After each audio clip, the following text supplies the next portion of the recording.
नमस्कार दोस्तों, हमारे YouTube channel star study point में आप लोगों का स्वागत है। तो चलिए हम लोग इस वीडियो में पढ़ेंगे संसद के जो है पार्ट 1 लोकसभा। तो लोकसभा से हम लोग पिछले वीडियो में कुछ प्रश्नों को हल किए थे, तो आज फिर अगले प्रश्न हल करेंगे इस वीडियो में। तो हमारा प्रश्न अगला है 42 नंबर। तो चलते हैं 42 नंबर प्रश्न क्या है देखते हैं। तो प्रश्न है, उत्तर प्रदेश के बाद लोकसभा में सर्वाधिक स्थानों का आवंटन किया गया है। तो ए है आंध्र प्रदेश को, बी है बिहार को, सी है महाराष्ट्र को, डी है पश्चिम बंगाल को। तो क्या होगा इस प्रश्न का उत्तर? तो हमारे इस प्रश्न का उत्तर हो जाएगा ऑप्शन सी, महाराष्ट्र को। ऑप्शन सी हो जाएगा महाराष्ट्र को। प्रश्न 43 है, लोकसभा के कितने स्थान राजस्थान के लिए निर्धारित है? तो यहाँ कहा है लोकसभा के कितने स्थान जो है राजस्थान के लिए निर्धारित है। ए है 27, बी है 26, सी है 25 और डी है 24। तो क्या होगा इस प्रश्न का उत्तर? इस प्रश्न का उत्तर हो जाएगा ऑप्शन सी 25। देखिए लोकसभा के राजस्थान हेतु 25 सीटें निर्धारित है, जिनमें 4 अनुसूचित जातियों और 3 सीटें जो है अनुसूचित जनजातियों के लिए आरक्षित है। तो इस प्रकार हम देखते हैं, तो हमारा ऑप्शन जो है सी हो जाएगा इस प्रश्न का उत्तर। प्रश्न 44 है, लोकसभा में बिहार को आवंटित स्थान निम्न में से किन राज्यों को आवंटित स्थानों का योग है? तो ऑप्शन ए है असम तथा मध्य प्रदेश, बी है असम तथा तमिलनाडु, सी है कर्नाटक तथा राजस्थान, डी है पंजाब तथा पश्चिम बंगाल। तो चलिए बताइए क्या होगा इस प्रश्न का उत्तर। तो देखिए वर्ष 2000 में बिहार के विघटन के पूर्व वहाँ पर लोकसभा की जो है सीटों की संख्या 54 थी। जैसे बिहार का विभाजन नहीं हुआ था तो अब जो है लोकसभा में सीटों की संख्या 54 थी।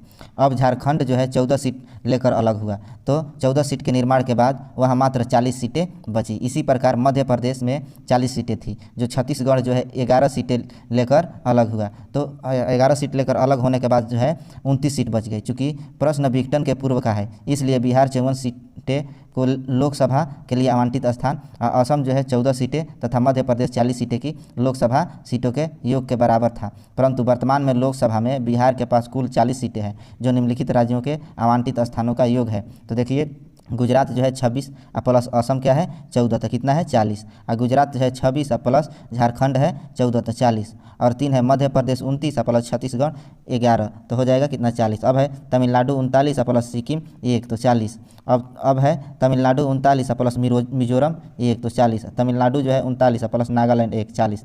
तो वहीं उत्तर प्रदेश की सीटें जो है 80 की आधी जैसे 40 है, 40 बिहार की लोकसभा सीटें हैं। तो इस तरह से हम देख रहे हैं, तो हमारा इस प्रश्न में ऑप्शन कोई है नहीं। प्रश्न 45 है, निम्न में से राज्यों के किस युग्म को लोकसभा में समान सीटें प्राप्त हैं? तो ए है पंजाब तथा असम, बी है गुजरात तथा राजस्थान, सी है मध्य प्रदेश तथा तमिलनाडु, डी है आंध्र प्रदेश तथा पश्चिम बंगाल। तो क्या होगा इस प्रश्न का उत्तर, चलिए बताइए। तो देखिए यहाँ जो है दिए गए विकल्पों से यहाँ दिया है राज्य और लोकसभा में स्थान। तो अब देखते हैं कि पंजाब, तो पंजाब का 13 है, असम का कितना है, तो असम का 14 है, गुजरात का 26 है, राजस्थान के 25 है, मध्य प्रदेश के 29 है, तमिलनाडु के 39, आंध्र प्रदेश के 25, पश्चिम बंगाल के 42, छत्तीसगढ़ के 11, महाराष्ट्र के 48। तो अविभाजित आंध्र प्रदेश में 42 लोकसभा सीटें थी। तो आंध्र प्रदेश के विभाजन के पश्चात अब वहाँ कुल 25 लोकसभा सीटें ही हैं। शेष 17 सीटें जो है तेलंगाना राज्य को प्राप्त हुई है। वर्तमान में असम एवं झारखंड दोनों में 14 और अरुणाचल प्रदेश, गोवा, मणिपुर, मेघालय एवं त्रिपुरा सभी में 2 तथा मिजोरम, नागालैंड एवं सिक्किम सभी में 1 राज्यों के ऐसे समूह हैं जिनमें लोकसभा की सीटों की संख्या समान है। तो देख रहे हैं कि इसमें इन सब में से कोई भी ऑप्शन इधर नहीं दिया है। तो इस प्रश्न का उत्तर जो है इसमें विकल्प में नहीं दिया है, ठीक है। प्रश्न 46 है, निम्न युग्मों में कौन सा युग्म सही नहीं है? तो यहाँ राज्य दिया है, लोकसभा में स्थान दिया था। आंध्र प्रदेश 42, असम 13, पंजाब 13 और पश्चिम बंगाल 42। तो देखिए यहाँ जो है हम देखेंगे कि आंध्र प्रदेश का कितना है, तो आंध्र प्रदेश में जो है 25 है जो सही नहीं है। उसके बाद से है असम, तो असम में 14 है, जो इसमें 13 दिया है, ये भी गलत है। उसके बाद पंजाब में 13 है, तो पंजाब जो है ठीक मिलान किया है, पंजाब में 13, तो पंजाब में 13 ठीक है, तो पंजाब में 13 ये ठीक है। पश्चिम बंगाल में 42 दिया है, तो पश्चिम बंगाल में कितना हो जाएगा 42 होगा। तो ये ऑप्शन 2 ऑप्शन मतलब इसमें सही है और 2 ऑप्शन का मिलान जो है सही नहीं है। तो कहा है निम्न युग्मों में से कौन सा युग्म सही नहीं है, तो ए और बी सही नहीं है, सी और डी जो है सही है हमारा। ठीक है। प्रश्न 47 है, लोकसभा में राज्यों के प्रतिनिधित्व को सुमेलित कीजिए। यहाँ है राज्य और यहाँ है प्रतिनिधित्व। तो एक है आंध्र प्रदेश, ए में दिया है 48, 2 है तमिलनाडु, बी में दिया है 11, उसके बाद से 3 है महाराष्ट्र, सी में दिया है 25, उसके बाद से 4 है छत्तीसगढ़, डी में दिया है 42, 5 है पश्चिम बंगाल, ई में दिया है 39। तो क्या होगा इस प्रश्न का उत्तर?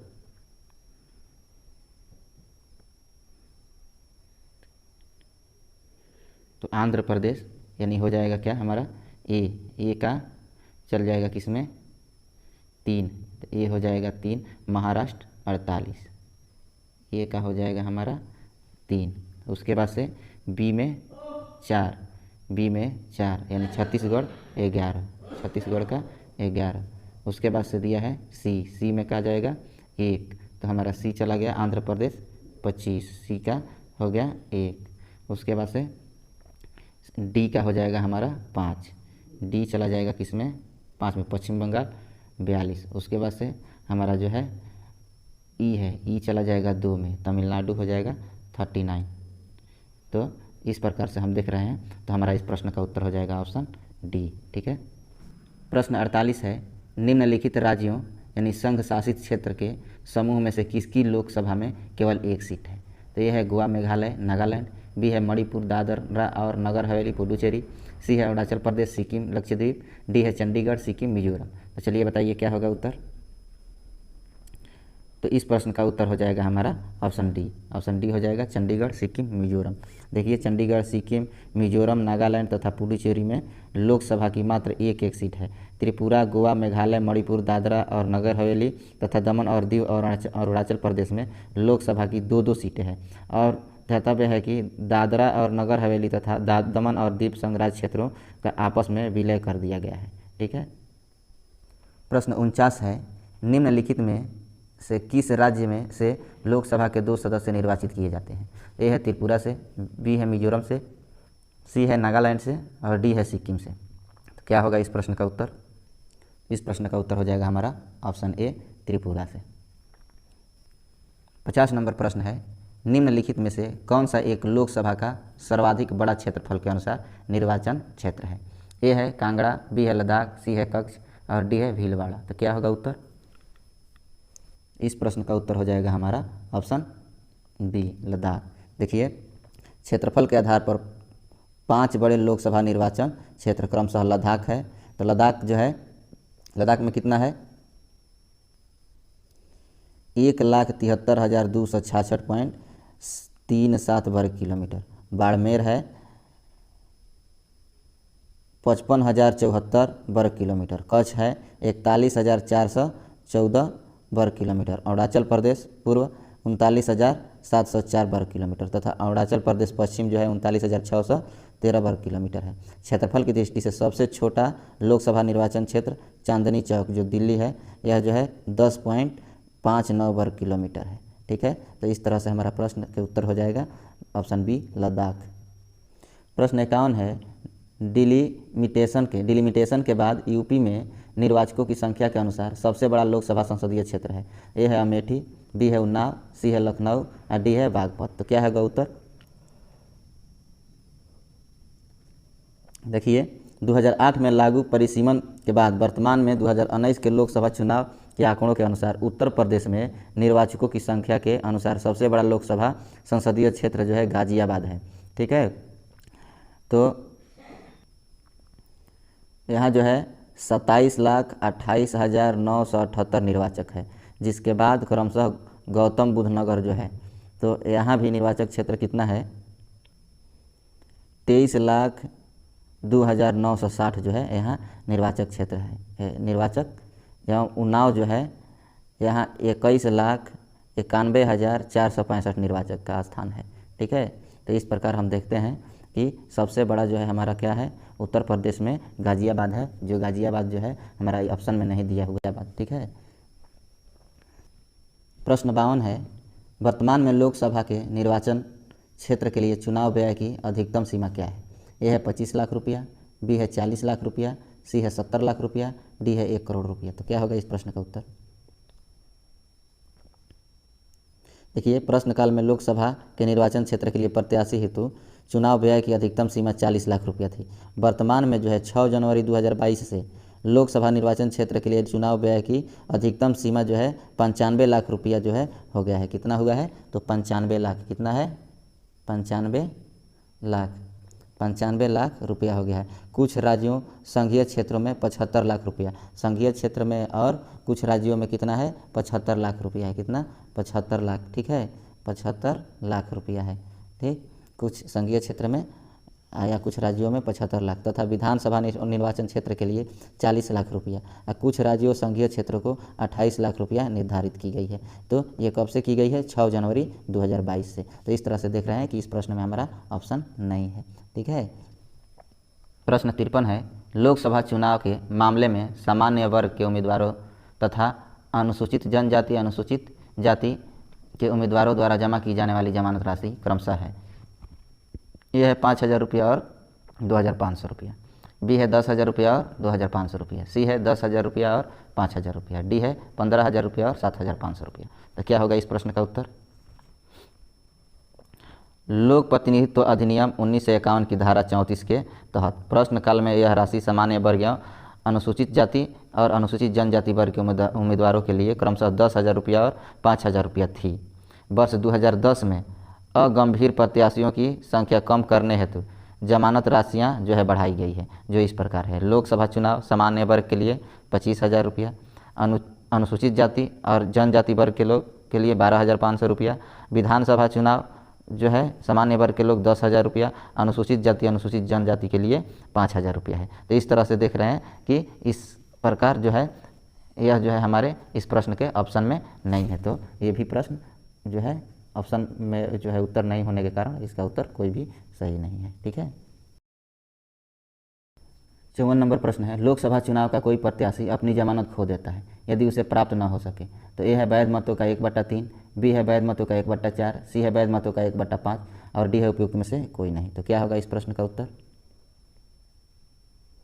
इस प्रश्न का उत्तर हो जाएगा हमारा ऑप्शन डी, उपयुक्त में से कोई नहीं। लोकसभा चुनाव में यदि कोई प्रत्याशी वैध मतों का 1/6 भाग प्राप्त नहीं कर पाता तब उस उम्मीदवार की जमानत राशि जब्त होती है, अर्थात वह अपनी जमानत खो बैठता है। तो इस प्रश्न में 1/6 जो है ऑप्शन में नहीं दिया हुआ है, इसलिए जो है उपयुक्त में से कोई नहीं इसका उत्तर होगा। प्रश्न 55 है, लोकसभा का पहला आम चुनाव कब हुआ था? ए है 1949 में, बी है 1952 में, सी है 1950 में और डी है 1954 में। तो बताइए क्या होगा उत्तर? लोकसभा का प्रथम चुनाव 25 अक्टूबर 1951 से 21 फरवरी 1952 तक चला था। यह चुनाव कुल 489 सीटों के लिए हुआ था। प्रथम लोकसभा का पहला अधिवेशन 13 मई 1952 को हुआ था। तो इस तरह से हम देखते हैं तो हमारा इस प्रश्न का उत्तर ऑप्शन बी हो जाएगा, 1952 में। प्रश्न 56 है, किस लोकसभा का कार्यकाल लगभग 6 वर्ष का था? ए है 5वीं लोकसभा, बी है 7वीं लोकसभा, सी है 9वीं लोकसभा, डी है 11वीं लोकसभा और ई है 13वीं लोकसभा। तो क्या होगा इस प्रश्न का उत्तर? इस प्रश्न का उत्तर हो जाएगा हमारा ऑप्शन ए, 5वीं लोकसभा। 5वीं लोकसभा का कार्यकाल लगभग 6 वर्ष का था, जिसने 15 मार्च 1971 से 18 जनवरी 1977 तक कार्य किया था। अगला प्रश्न है, 9वीं लोकसभा कब भंग की गई? ए है मार्च 1991, बी है जून 1996, सी है अप्रैल 1997, डी है फरवरी 1998। तो क्या होगा इस प्रश्न का उत्तर? इस प्रश्न का उत्तर हो जाएगा हमारा ऑप्शन ए, जो है मार्च 1991, ऑप्शन ए हो जाएगा। ठीक है, यानी 9वीं लोकसभा का गठन 2 दिसंबर 1989 को हुआ तथा और यह 13 मार्च 1991 को भंग हो गया। ठीक है, 13 मार्च जो है 1991 को भंग हुआ था। प्रश्न 58 है, भारत में 12वीं लोकसभा के लिए निर्वाचन हुए थे। तो ए हुआ, ए में हो जाएगा अप्रैल 1996 में, बी जून 1996 में, सी अप्रैल 1997 में और डी फरवरी 1998 में। तो क्या होगा इस प्रश्न का उत्तर? इस प्रश्न का उत्तर हो जाएगा ऑप्शन डी, फरवरी 1998 में, फरवरी 1998 में। ठीक है, 1998 में। तो यहाँ जो है 12वीं लोकसभा के लिए निर्वाचन फरवरी 1998 में हुए थे 12वीं लोकसभा का गठन 10 मार्च 1998 को हुआ था और इसका विघटन जो है 26 अप्रैल 1999 को हुआ था। विघटन कब हुआ था? तो 26 अप्रैल 1999 को हुआ था। ठीक। प्रश्न 59 है, लोकसभा का नेता कौन है? तो ए है राष्ट्रपति, बी है प्रधानमंत्री, सी है अध्यक्ष, डी है उपयुक्त में से कोई नहीं। तो क्या होगा इस प्रश्न का उत्तर? इस प्रश्न का उत्तर हो जाएगा हमारा ऑप्शन बी, लोकसभा का नेता जो है प्रधानमंत्री होता है, क्योंकि अनुच्छेद जो है 75(1) के अनुसार राष्ट्रपति लोकसभा में बहुमत दल के नेता को प्रधानमंत्री पद पर नियुक्त करता है। किसी भी सदन का नेता उस सदन का सदस्य ही होता है। यदि प्रधानमंत्री लोकसभा का सदस्य नहीं होता है तो लोकसभा में सदन का नेता किसी वरिष्ठ मंत्री को बनाया जाता है जो लोकसभा का सदस्य हो। प्रश्न 60 है, निम्नलिखित कथनों पर विचार कीजिए। तो एक है, लोकसभा अथवा राज्यसभा की विधानसभा के निर्वाचन में जीतने बड़े उम्मीदवार को निर्वाचित घोषित किए जाने के लिए किए गए मतदान का कम से कम 50% मत पाना अनिवार्य है। 2 है, भारत के संविधान में अधिकथित उपबंधों के अनुसार लोकसभा में अध्यक्ष का पद बहुमत वाले दल को जाता है तथा उपाध्यक्ष का पद विपक्ष को जाता है। तो उपयुक्त कथनों में से कौन से कथन जो है सही है? तो ए केवल 1, बी केवल 2, सी केवल 1 और 2 दोनों जो है, डी न तो 1 न तो 2। तो क्या होगा इस प्रश्न का उत्तर? इस प्रश्न का उत्तर हो जाएगा हमारा ऑप्शन डी, न 1 और न 2, दोनों कथन जो है हमारा गलत है। ठीक है। यहाँ देखिए, भारत में लोकसभा अथवा राज्य विधानसभाओं के चुनाव फर्स्ट पास्ट द पोस्ट पद्धति के आधार पर कराए जाते हैं। इसके तहत देश तथा राज्यों केंद्र शासित प्रदेशों को अलग अलग चुनाव क्षेत्रों में बांट दिया जाता है। क्षेत्र विशेष के मतदाता एक उम्मीदवार के लिए 1 मत देते हैं और सर्वाधिक मत प्राप्त करने वाला उम्मीदवार विजयी घोषित किया जाता है। जीतने वाले उम्मीदवार के लिए 50% मत प्राप्त करना अनिवार्य नहीं है, अतः कथन 1 गलत है। तो इसके अलावा भारतीय संविधान के अनुच्छेद 93 के प्रावधान के तहत लोकसभा यथाशीघ्र अपने 2 सदस्यों को अपना अध्यक्ष और उपाध्यक्ष चुनती है। हालांकि ऐसी परंपरा रही है कि अध्यक्ष सत्तारूढ़ पार्टी या गठबंधन का सदस्य तथा उपाध्यक्ष विपक्षी पार्टी का सदस्य होता है, परंतु संविधान में ऐसा कोई उपबंध नहीं है, अतः कथन 2 भी गलत है। ठीक है। तो इस प्रकार जो है हमारा जो है विकल्प डी हो जाएगा, न तो 1 और न ही 2। प्रश्न 61 है, भारत में लोकसभा का अध्यक्ष यानी स्पीकर कौन होता है? तो ए है मनोनीत किया जाता है, बी चयनित किया जाता है, सी निर्वाचित किया जाता है, डी नियुक्त किया जाता है। तो क्या होगा इस प्रश्न का उत्तर? इसका उत्तर हो जाएगा ऑप्शन बी, जो है चयनित किया जाता है। प्रश्न 62 है, लोकसभा के स्पीकर का निर्वाचन होता है। ए है संसद के सभी सदस्यों द्वारा, बी है प्रत्यक्ष रूप से जनता द्वारा, सी है लोकसभा के सभी सदस्यों द्वारा और डी है लोकसभा में बहुमत प्राप्त दल के सदस्यों द्वारा। तो क्या होगा इस प्रश्न का उत्तर?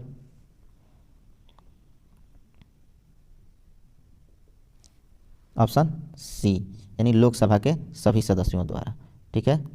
लोकसभा के स्पीकर का चयन लोकसभा के सभी सदस्यों द्वारा किया जाता है।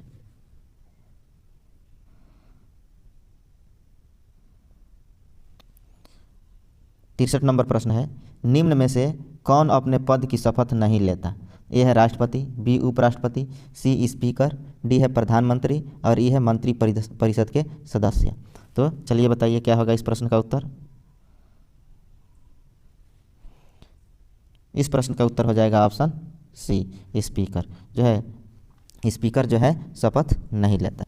64 नंबर प्रश्न है, निम्नलिखित में से कौन अपने पद की शपथ नहीं लेता है? तो है राष्ट्रपति, बी है उपराष्ट्रपति, सी है प्रधानमंत्री, डी है स्पीकर और ई है सर्वोच्च न्यायालय के न्यायाधीश। तो क्या होगा इस प्रश्न का उत्तर? तो इसका हो जाएगा ऑप्शन डी, स्पीकर। ठीक है। प्रश्न 65 है, लोकसभा का अध्यक्ष अपना त्याग पत्र किसको सौंपता है? ए है भारत के महान्यायवादी को, बी है भारत के राष्ट्रपति को, सी है उपाध्यक्ष को और डी है भारत के मुख्य न्यायाधीश को। तो क्या होगा इस प्रश्न का उत्तर?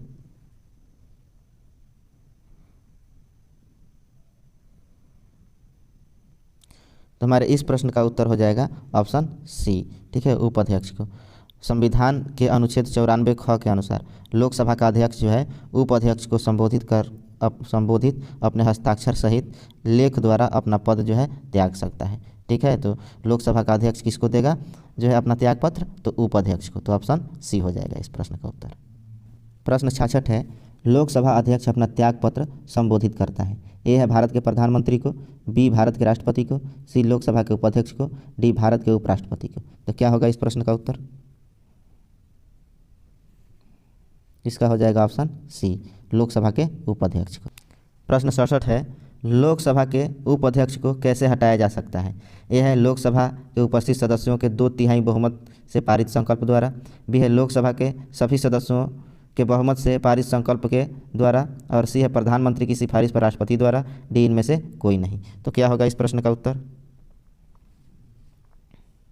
इस प्रश्न का उत्तर हो जाएगा ऑप्शन बी, लोकसभा के सभी सदस्यों के बहुमत से पारित संकल्प के द्वारा। ठीक है, यहाँ अनुच्छेद 94 ग के अनुसार लोकसभा के तत्कालीन सभी सदस्यों के बहुमत से पारित संकल्प के द्वारा लोकसभा अध्यक्ष को पद से हटा सकते हैं, किंतु ऐसा संकल्प तब तक प्रस्तावित नहीं किया जा सकेगा जब तक इस आशय की कम से कम 14 दिन पूर्व लिखित सूचना न दे दी गई हो। ठीक है, अगला प्रश्न है, लोकसभा अध्यक्ष को उसके कार्यकाल की समाप्ति के पूर्व पद से हटाया जा सकता है। यह है प्रधानमंत्री के संस्तुति पर राष्ट्रपति द्वारा, बी है यदि लोकसभा इस आशय का प्रस्ताव पारित कर दे, सी है यदि लोकसभा और प्रधानमंत्री इस प्रकार का निर्णय ले ले, डी है यदि संसद के दोनों सदन इस आशय का प्रस्ताव पारित करें। तो क्या होगा इस प्रश्न का उत्तर? इसका आंसर हो जाएगा हमारा ऑप्शन बी, यदि लोकसभा इस आशय का प्रस्ताव पारित कर दे। ठीक है, 69 नंबर प्रश्न है, लोकसभा के अध्यक्ष को हटाया जा सकता है। यह है लोकसभा के कुल सदस्यों के बहुमत द्वारा पारित प्रस्ताव से, बी है सदन के 2/3 बहुमत से, डी है राष्ट्रपति के आदेशों से, और डी है संसद के सामान्य बहुमत से। तो क्या होगा इस प्रश्न का उत्तर? इसका उत्तर हो जाएगा हमारा ऑप्शन ए, लोकसभा के कुल सदस्यों के बहुमत द्वारा पारित प्रस्ताव से। प्रश्न 70 है, स्पीकर के पद के विषय में निम्नलिखित कथनों में से कौन सा सही है? ये है वह राष्ट्रपति के प्रसाद प्रयत्न पद धारण करता है, बी है यह आवश्यक नहीं कि अपने निर्वाचन के समय वह सदन का सदस्य हो, परंतु उसे अपने निर्वाचन के बाद 6 माह के भीतर सदन का सदस्य हो जाना पड़ेगा, सी है यदि सामान्य अवधि से पूर्व सदन को भंग कर दिया जाए तो अपना पद छोड़ना होगा, डी है यदि वह त्याग पत्र देना चाहे तो उसे अपना त्याग पत्र जो है उपाध्यक्ष को संबोधित करना होगा। तो इस प्रश्न का उत्तर क्या हो जाएगा? तो हमारे इस प्रश्न का उत्तर हो जाएगा ऑप्शन डी, अगर वह अपना त्याग पत्र देना चाहे तो उसे अपना त्याग पत्र उपाध्यक्ष को संबोधित करना होगा। ठीक है, तो देखिए यहाँ जो है लोकसभा अध्यक्ष को लोकसभा के सदस्यों द्वारा अपने बीच से ही किसी सदस्य में से चुना जाता है, साथ ही लोकसभा के सदस्य ही प्रस्ताव पारित कर उसे पद से हटा सकते हैं। अनुच्छेद 94 ख के तहत जब तक वह त्याग पत्र देता है तो वह अपने त्याग पत्र को लोकसभा के उपाध्यक्ष को संबोधित करता है। साथ ही अनुच्छेद 94 के द्वितीय परंतुक के अनुसार जब कभी लोकसभा का विघटन किया जाता है तो विघटन के पश्चात होने वाले लोकसभा के प्रथम अधिवेशन के ठीक पहले तक अध्यक्ष अपने पद को रिक्त नहीं करेगा। तो इस तरह से हमारा इस प्रश्न का उत्तर ऑप्शन डी हो जाएगा। ठीक, प्रश्न 71 है, लोकसभा अध्यक्ष के पद के विषय में निम्नलिखित कथनों पर विचार कीजिए। एक है वह राष्ट्रपति के प्रसाद प्रयत्न पद धारण करता है, दो है यह आवश्यक नहीं कि अपने निर्वाचन के समय वह सदन का सदस्य हो, परंतु उसे अपने निर्वाचन के बाद 6 माह के भीतर सदन का सदस्य हो जाना पड़ेगा, और 3 है यदि वह त्याग पत्र देना चाहे तो उसे अपना त्याग पत्र उपाध्यक्ष को संबोधित करना होगा। उपयुक्त में से कौन से कथन सही है? तो ऑप्शन ए कह रहा है केवल 1 और 2, बी कह रहा है केवल 3, सी कह रहा है 1, 2 और 3, और डी कह रहा है इनमें से कोई नहीं। तो क्या होगा इस प्रश्न का उत्तर? इस प्रश्न का उत्तर हो जाएगा हमारा ऑप्शन बी, केवल 3। देखिए 1 नहीं होगा, 2 नहीं होगा, हमारा केवल 3 होगा इस प्रश्न का उत्तर। यदि वह अपना त्याग पत्र देना चाहे तो उसे अपना त्याग पत्र उपाध्यक्ष को संबोधित करना होगा। ठीक है, प्रश्न 72 है, प्रोटेम स्पीकर का कर्तव्य होता है। तो ये है स्पीकर की अनुपस्थिति में ऑप्शन ए है स्पीकर की अनुपस्थिति में सदन की कार्यवाही का संचालन करना, बी है सदस्यों को शपथ दिलाना, ऑप्शन सी है स्थानापन्न रूप से स्पीकर का कार्य करना जब स्पीकर के चुनाव की संभावना ना हो, डी है केवल सदस्यों के चयन प्रमाण पत्रों का चेक करना कि वह सही है। तो क्या होगा इस प्रश्न का उत्तर?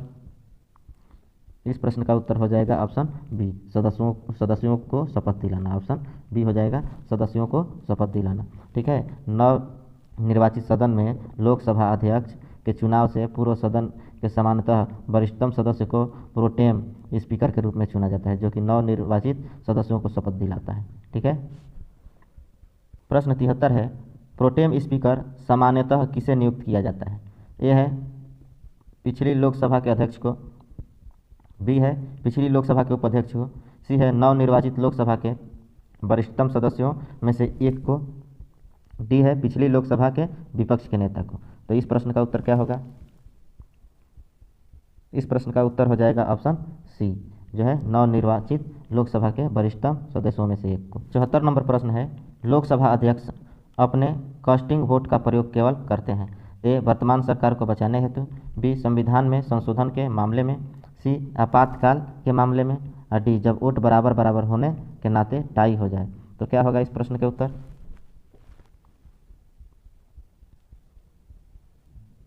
इस प्रश्न के उत्तर हो जाएगा हमारा ऑप्शन डी, जब वोट बराबर बराबर होने के नाते यानी टाई हो जाए। यानी अनुच्छेद 101 के तहत लोकसभा अध्यक्ष स्पीकर जो है अपने कास्टिंग वोट का यानी निर्णायक मत का प्रयोग केवल तब करते हैं जब किसी विषय के संदर्भ में हुए मतदान में सत्ता पक्ष एवं विपक्ष दोनों के वोट बराबर बराबर होने के कारण टाई की स्थिति हो, परंतु अनुच्छेद 96(2) के तहत वह उसे पद से हटाने के प्रस्ताव पर प्रथमतः मत देने का हकदार है, किंतु मत बराबर रहने की दशा में मत देने का हकदार नहीं है। 75 नंबर प्रश्न है, संविधान का निम्न अनुच्छेदों में से कौन एक उपबंधित करता है कि मत बराबर होने की दशा में लोकसभा के अध्यक्ष का मत निर्णायक होगा और वह उसका प्रयोग करेगा? ए है अनुच्छेद 99, बी अनुच्छेद 103, सी अनुच्छेद 100 और डी है अनुच्छेद 102। तो क्या होगा इस प्रश्न का उत्तर?